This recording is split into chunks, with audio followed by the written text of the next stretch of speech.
कहानी की शुरुआत होती है जब जॉय अपने ट्रक से एक बार में शराब की डिलीवरी करने जा रहा होता है। रास्ते में उसका सामना उसके दोस्त टाइलर से होता है, जो उसे ट्रक रेस की चुनौती देता है। जॉय यह चुनौती स्वीकार कर लेता है और दोनों हाईवे पर अपनी पूरी रफ्तार से दौड़ने लगते हैं। लेकिन तभी अचानक एक बड़ा ट्रैक्टर रास्ता रोक देता है। टाइलर किसी तरह उससे बच निकलता है, जिससे ट्रैक्टर सड़क से हट जाता है, लेकिन जॉय का ट्रक लगभग दुर्घटनाग्रस्त हो जाता है। फिर भी वह किसी तरह ट्रक को संभालता है और सुरक्षित रूप से बार तक पहुंच जाता है, जहां उसके पिता बिग जो रूसो उसका इंतजार कर रहे होते हैं। बार के बाहर जॉय गलती से ट्रक को पीछे टकरा देता है, जिससे शराब की पेटियां गिर जाती हैं। यह देखकर बार का एक कर्मचारी गुस्से में आ जाता है, लेकिन तभी बार का मालिक टिनी टेनी वहां आता है और स्थिति को संभाल लेता है। वह जॉय और उसके पिता को सामान उतारने के लिए कहता है। काम पूरा करने के बाद जॉय और उसके पिता घर लौटने लगते हैं, लेकिन रास्ते में कुछ युवक अपने पिकअप ट्रक से उनका पीछा करने लगते हैं। वे जॉय के ट्रक के विंडशील्ड पर बियर की बोतलें फेंकते हैं। गुस्से में जॉय ट्रक को उनके वाहन से टकरा देता है, जिससे वे लगभग सड़क से गिर जाते हैं। घर पहुंचने पर बिग जो जॉय को डांटते हैं और समझाते हैं कि उनका यह गुस्सा उनके परिवार के लिए खतरा बन सकता है। वह उसे याद दिलाते हैं कि उन्हें यह नौकरी करनी ही होगी ताकि घर का खर्च चल सके। जॉय गलती मानता है और वादा करता है कि वह दोबारा ऐसा नहीं करेगा। बिग जो जॉय को एक नया ट्रक दिखाने के लिए ले जाते हैं, जिसे उन्होंने हाल ही में खरीदा है। वह जॉय को अपने साथ नए बिजनेस में पार्टनर बनने का प्रस्ताव देते हैं, जहां वे स्वतंत्र रूप से काम कर सकते हैं।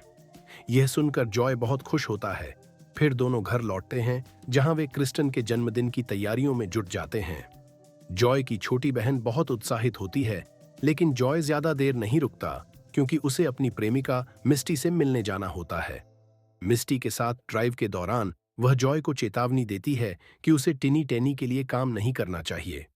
वह बताती है कि टिनी और उसके बेटे नशे में गाड़ी चलाते हैं और कई बार सड़क पर लोगों को चोट पहुंचा चुके हैं।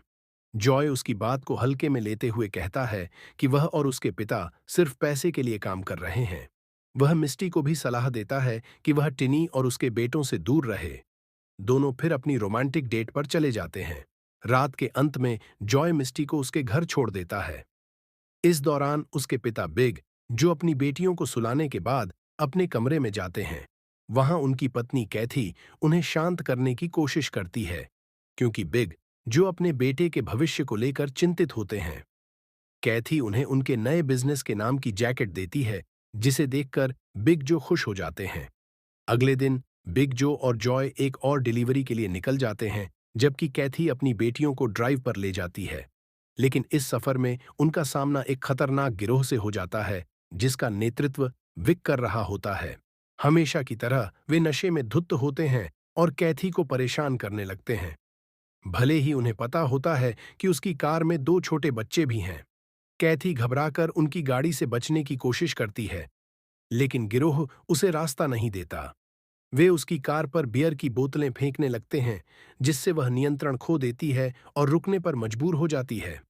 विक पास आकर जबरदस्ती उसकी खिड़की तोड़ देता है और उस पर बुरी नीयत से झपटता है, लेकिन कैथी हिम्मत दिखाते हुए उसका विरोध करती है और खुद को बचाने की कोशिश करती है।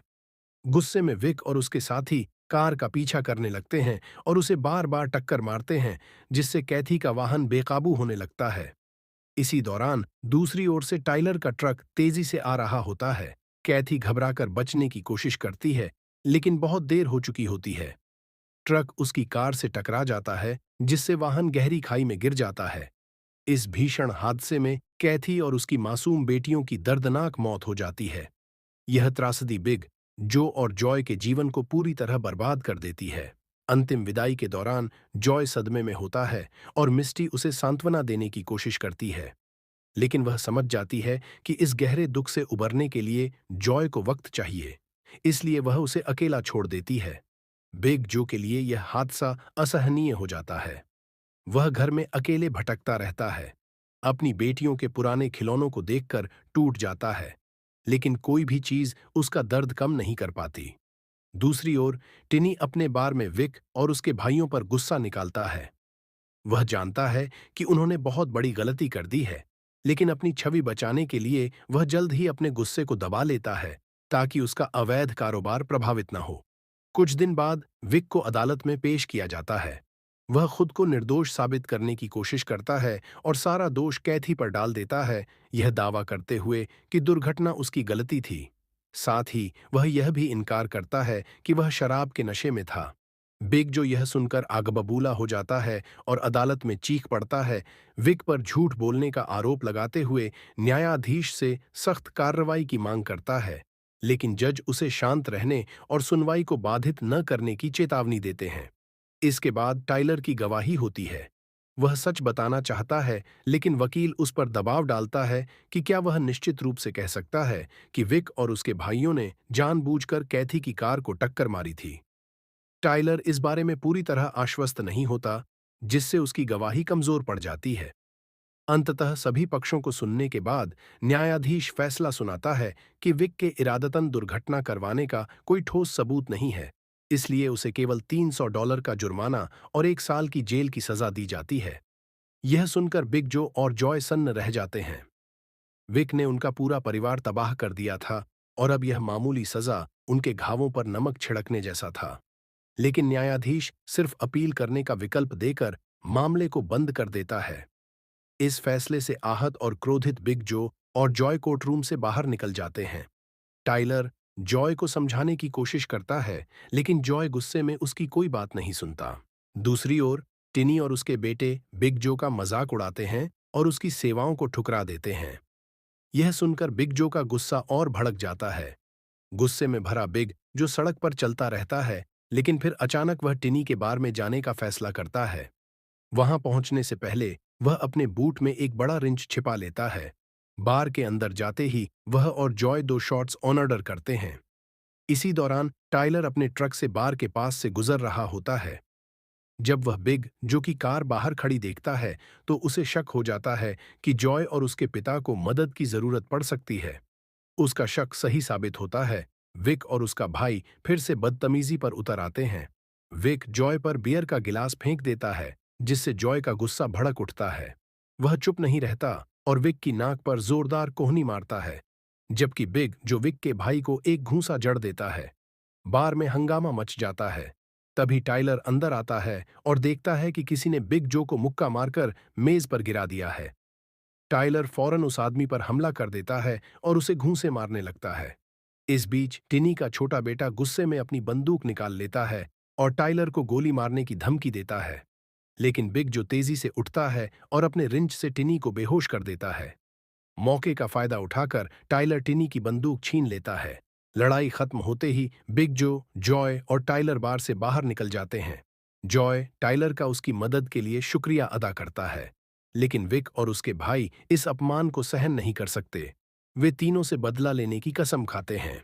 विक और उसके भाई एक राजमार्ग पुल पर जाते हैं, जहां से बिग जो और जॉय के ट्रकों के गुजरने की उम्मीद होती है। जैसे ही बिग जो का ट्रक पुल के नीचे आता है, वे पांचों उपद्रवी उसके ट्रक के सामने कंक्रीट के बड़े टुकड़े फेंक देते हैं। बिग जो का ट्रक संतुलन खो देता है और पलट जाता है। जॉय अपने पिता की मदद के लिए दौड़ता है, जो गंभीर रूप से घायल हो चुके होते हैं। वह उन्हें तुरंत अस्पताल ले जाता है, जहां डॉक्टर उनका इलाज शुरू करते हैं। अस्पताल में जॉय को शक होता है कि यह सब टिनी और उसके बेटों का किया धरा है। अब उसका मन बदले की आग में जलने लगता है। गुस्से से भरा जॉय घर लौटता है और अपने ट्रक को एक घातक हथियार में बदलने की योजना बनाता है। वह दिन रात मेहनत करता है, कबाड़खानों से अलग अलग हिस्से इकट्ठा करता है और अपने ट्रक को पूरी तरह मॉन्स्टर ट्रक में बदलने लगता है। कई दिनों की मेहनत और समर्पण के बाद उसका ट्रक अब एक शक्तिशाली राक्षसी मशीन बन चुका है। अब सिर्फ एक चीज बची थी, इसे टेस्ट करना। जॉय ने बदला लेने का फैसला कर लिया था और उसका पहला निशाना टिनी का बार था। वह अपने मॉन्स्टर ट्रक को वहां ले गया और बिना रुके बाहर खड़ी पुरानी कारों को कुचलने लगा। वही कारें जिन्हें टिनी बेचने की योजना बना रहा था। भारी ट्रक के नीचे आते ही कारें चकनाचूर हो गईं और बाहर जबरदस्त शोर मच गया। लेकिन टिनी और उसके बेटे इस तबाही से अनजान थे। वे अंदर अपनी मस्ती में डूबे रहे। आखिर में जॉय ने टिनी की निजी कार पर भी ट्रक चढ़ा दिया, उसे पूरी तरह नष्ट कर दिया। इस तरह उसने टिनी को सबक सिखा दिया और फिर अपने मॉन्स्टर ट्रक के साथ घर लौट गया। घर पहुंचने से पहले उसकी मुलाकात मिस्टी से हुई। मिस्टी ने उससे पूछा कि वह इन दिनों कहाँ गायब था और फिर बताया कि उसे पढ़ाई के लिए दूसरे शहर जाना है। जॉय उसे रोकना नहीं चाहता था क्योंकि वह जानता था कि यह उसके बेहतर भविष्य के लिए जरूरी है, लेकिन उसे अलविदा कहना भी आसान नहीं था। उसने अपनी अनुपस्थिति के लिए माफी मांगी और दोनों एक भावनात्मक पल साझा करते हुए सुलह कर लेते हैं। रात में वे साथ कुछ समय बिताते हैं, फिर मिस्टी अगले दिन शहर छोड़ देती है। इधर पुलिस टिनी के बार में पहुंचती है और जांच शुरू करती है कि उसकी कारों को किसने नष्ट किया। पुलिस अधिकारी सुलेमन टिनी से पूछताछ करता है और संदेह जताता है कि यह घटना बिग, जो कि दुर्घटना से जुड़ी हो सकती है, लेकिन टिनी इसे नजरअंदाज कर देता है और वापस अंदर चला जाता है, जहां उसके बेटे पहले से ही उसका इंतजार कर रहे थे। वे चर्चा करते हैं कि अब आगे क्या करना चाहिए। टिनी को लगता है कि टाइलर ने उनकी कारों को नष्ट किया होगा। उसे याद आता है कि टाइलर बिग जो और जॉय का अच्छा दोस्त था और उसने बार की लड़ाई के दौरान बंदूक भी तानी थी। इसलिए वह विक को बुलाता है और उसे मामला सुलझाने का निर्देश देता है। विक खुशी खुशी इस काम को स्वीकार कर लेता है। रात होते ही विक अपने भाइयों ब्रायन और डेविड को साथ लेकर टाइलर को ढूंढने निकलता है। उन्हें ज्यादा मेहनत नहीं करनी पड़ती। वे उसे सड़क पर अकेला देख लेते हैं। डेविड वैन चलाता है जबकि ब्रायन ट्रक पर गोलियां चलाने लगता है। टाइलर घबरा जाता है और तेजी से बचने की कोशिश करता है, लेकिन वे उसका पीछा नहीं छोड़ते। टाइलर मदद के लिए अपने रेडियो का इस्तेमाल करता है और उसकी पुकार जॉय के रेडियो पर आ जाती है। जॉय बिना समय गंवाए अपने मॉन्स्टर ट्रक में टाइलर की मदद के लिए निकल पड़ता है। उधर टाइलर पूरी कोशिश करता है कि किसी तरह बच जाए। वह वैन को सड़क के किनारे धकेलने की कोशिश करता है, लेकिन विक के भाई तेज और चालाक थे। वे रास्ता बदलकर फिर से उसका पीछा करने लगते हैं। आखिरकार वे टाइलर के ट्रक के सामने आ जाते हैं, जिससे वह सड़क के बीच में रुकने को मजबूर हो जाता है। अब उसके पास कोई रास्ता नहीं बचता। टाइलर जल्दी से एक टैक्सी में छिपने की कोशिश करता है, लेकिन ब्रायन और डेविड उसके ट्रक पर लगातार गोलियां बरसाने लगते हैं। वे इस स्थिति का भरपूर मजा ले रहे थे, लेकिन तभी एक जबरदस्त चमकदार रोशनी दिखाई देती है। ये जॉय का मॉन्स्टर ट्रक था। जॉय बिना रुके अपने भारी पहियों से ब्रायन को कुचल देता है, जिससे उसकी वहीं मौत हो जाती है। डेविड घबराकर वैन की ओर भागता है और सड़क से नीचे उतरकर बचने की कोशिश करता है। तभी जॉय अपने ट्रक की एक खास प्रणाली को सक्रिय करता है, जिससे एक बड़ा ड्रिल बिट बाहर निकलता है। ये ड्रिल वैन में घुसकर उसके दरवाजे को उखाड़ देती है। वैन बेकाबू हो जाती है और डेविड उसे संभालने की कोशिश करता है, लेकिन नियंत्रण खो देता है। इससे पहले कि वह कुछ समझ पाता, जॉय अपने भारी ट्रक के साथ वैन समेत डेविड को कुचल देता, जिससे उसकी भी वहीं मौत हो जाती है। अगले दिन पुलिस इस मामले की जांच करने लगती है। वे टाइलर से पूछताछ करते हैं, लेकिन वह सिर्फ इतना कहता है कि कहीं से एक राक्षस ट्रक आया और उसे बचा लिया, जैसे कोई भूत उसकी मदद कर रहा हो।